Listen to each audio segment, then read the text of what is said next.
हाँ जी, तो हमारे पास जो डिज़ाइंस हैं 3 रैंडमाइज़्ड डिज़ाइंस, उनमें से जो पहला डिज़ाइन है वो द कम्प्लीटली रैंडमाइज़्ड डिज़ाइन है।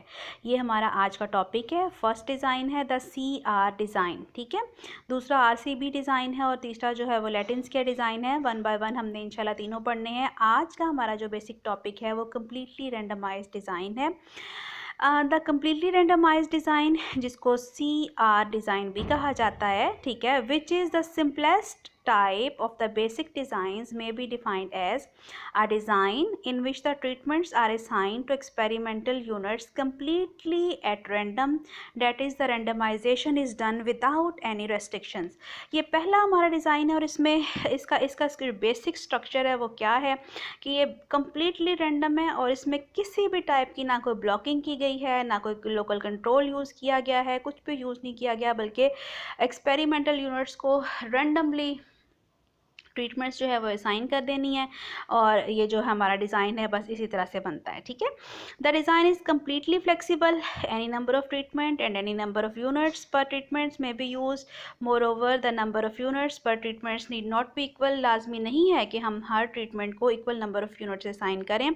A completely randomized design is considered to be most useful in situations where the experimental units are homogeneous। अब क्योंकि इसमें बिल्कुल रेंडमाइजेशन है, इसलिए ये किन सिचुएशंस में जो है हमारे पास ज़्यादातर अप्रोप्रिएटली यूज़ होता है। आपको क्वेश्चन आ सकता है कि where CR design is appropriately used, ठीक है, कहाँ पे उसको यूज़ करना है, अप्रोप्रिएट है, मौजू है, तो उसकी सिचुएशंस क्या हैं। नंबर 1 ये है, the experimental units are homogeneous. वहाँ पे यूज़ होगा जहाँ पे आपके जो एक्सपेरिमेंटल यूनिट्स हैं वो होमोजीनियस हों, एक जैसे हों। ये नहीं कि आपके एक्सपेरिमेंटल यूनिट्स तो बहुत डिफरेंट हैं, हेट्रोजीनियस हैं, उसके ऊपर आप लोग जो है वो CR डिज़ाइन जो है वो अप्लाई कर दें। CR डिज़ाइन अप्लाई करेंगे तो वो हेट्रोजीनिटी जो है वो सारे का सारा उसकी वजह से मसला आएगा। तो होमोजीनियस यानी लेबॉर्ट्री में यूजली जो एक्सपेरिमेंट्स होते हैं वहाँ पे ये जो डिज़ाइन है यूज़ किया जाता है। Number 2, the experiments are small such are laboratory experiment. Yes, जो ही बात है कि एक्सपेरिमेंट्स जो है वो स्मॉल होने चाहिए और लेबॉर्ट्री एक्सपेरिमेंट्स जहाँ पे आपके पास छोटे स्मॉल साइज़ के एक्सपेरिमेंट्स होते हैं और जो आपके पास एक्सपेरिमेंटल यूनिट्स भी होते हैं वो भी होमोजीनियस होते हैं। यूजली CR डिज़ाइन जो है वहाँ पे यूज़ किया जाता है।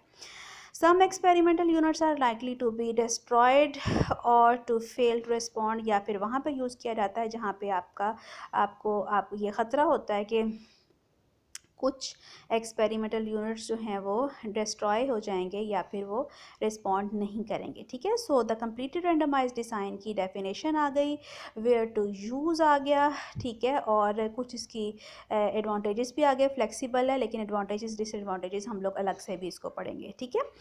अब आ जाए नेक्स्ट चीज़ पे जो कि इसका एक्सपेरिमेंटल लेआउट है, किस तरह से हम लोग डिफरेंट प्लॉट्स में या प्लानिंग उसकी किस तरह से होती है।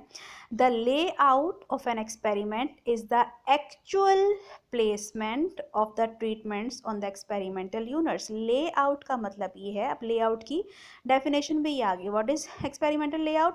The layout of an experiment is the actual placement of the treatments on the experimental units. Experimental units जो भी हमारे पास मौजूद हैं उनके ऊपर अब ट्रीटमेंट्स को जब हमने अप्लाई कर लेना है एक्चुअली, उसको क्या कहा जाएगा, उसको कहा जाएगा layout, which may pertain to time, space or type of material। Suppose we have K treatments and the experimental material is divided into n experimental units। समझे हमारे पास K treatments हैं, ठीक है। K जो है वो 5 भी हो सकता है, 3 ट्रीटमेंट्स भी हो सकती हैं, 7 भी हो सकती हैं, 20 भी हो सकती हैं, जो भी है K जो है एक जनरल उसका नंबर है। Suppose we have K treatments and the experimental material is divided into n experimental units, ठीक है। तो हमारे पास अगर हम लोगों ने equal then the experimental layout will be as follow. Experimental जो एक्सपेरिमेंटल हमारे पास लेआउट होगा वो ये होगा। अब देखिए हमारे पास क्या है, हमारे पास 1 2 3 4 16 जो है वो टोटल प्लॉट्स हैं। An example of the experimental layout of a completely An example of the experimental layout for a completely randomized design using 4 treatments each repeated 3 times is given below. अगर हमारे पास 4 treatments हैं और हर एक को 3 times जो है वो रिपीट किया गया है, ठीक है, यानी हमारे पास टोटल जो है प्लॉट्स कितने हैं या एक्सपेरिमेंटल यूनिट्स कितने हैं, हमारे पास 16 एक्सपेरिमेंटल यूनिट्स हैं, और सॉरी 12 एक्सपेरिमेंटल यूनिट्स हैं, 3 ये रोज़ हैं और 4 कॉलम्स हैं. यस, टोटल क्या है, 12 हमारे पास एक्सपेरिमेंटल यूनिट्स हैं, ये हमें नज़र आ रहे हैं, ठीक है. एक्सपेरिमेंटल यूनिट्स थे और 4 ट्रीटमेंट्स थी, तो हमने अब क्या किया, हर ट्रीटमेंट्स को 3 एक्सपेरिमेंटल यूनिट्स जो हैं वो जो असाइन किए हैं. समझिए, अगर हमारे पास 4 टीचर्स हैं और हमने उनको 3-3 स्टूडेंट्स दिए हैं, या हमारे पास 4 ट्रीटमेंट्स हैं, 4 डिफरेंट टाइप्स ऑफ फर्टिलाइजर्स हैं और हमने उनको 3 डिफरेंट प्लॉट्स जो हैं वो असाइन किए हैं, ठीक है. 4 डिफरेंट मेडिसिन्स हैं या वैक्सीन्स हैं और उनको हमने क्या किया है, 3-3 पेशेंट्स जो हैं वो अलॉट करने हैं, ठीक है. तो क्या तरीका होगा, ये हमारे पास टोटल 12 जो यूनिट्स हैं, अब इन पे हमने रेंडमली अप्लाई करना है. लेट्स से फर्स्ट वाले पे, अब अगर ये फर्स्ट जो है जिसमें इस वक्त सी लिखा हुआ है, ये खाली है, ये सारे के सारे समझे खाली हैं, ठीक है.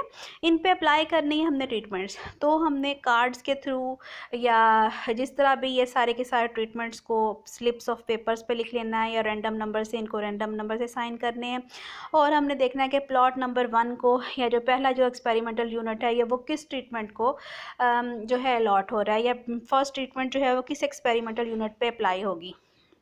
लेट से पहले के लिए हमारा जो पर्ची जो है वो किसकी निकल आती है, ट्रीटमेंट सी की.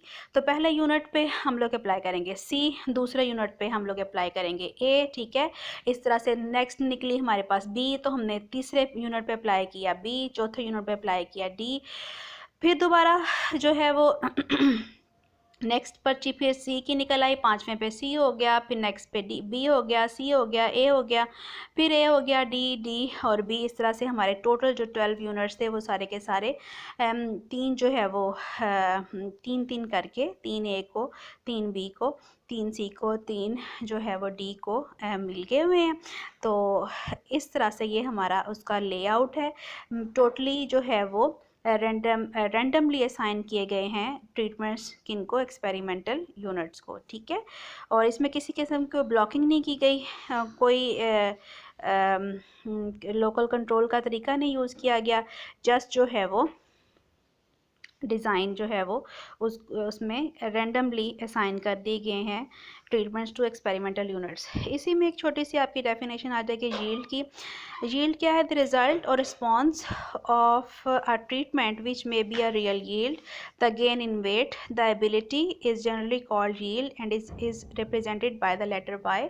यील्ड हम कहेंगे जो भी रियल यील्ड होगी, पैदावार होगी, जो हमने ट्रीटमेंट जो अप्लाई की है उसकी, उसको कहा जाएगा yield. The gain in weight, वो वेट गेन भी हो सकता है अगर हमने बाज़ कमज़ोर चीज़ों पे अप्लाई की है और देखना है कि उनके वेट में कितना इजाफा हुआ है. द एबिलिटी, अब हमारे पास अगर स्टूडेंट है तो उनकी एबिलिटी में कितना इजाफा हुआ है उस लेट से टीचिंग प्रोसीजर से.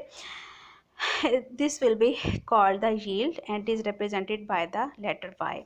तो ये हो गई आपके पास लेआउट और यील्ड की डेफिनेशन.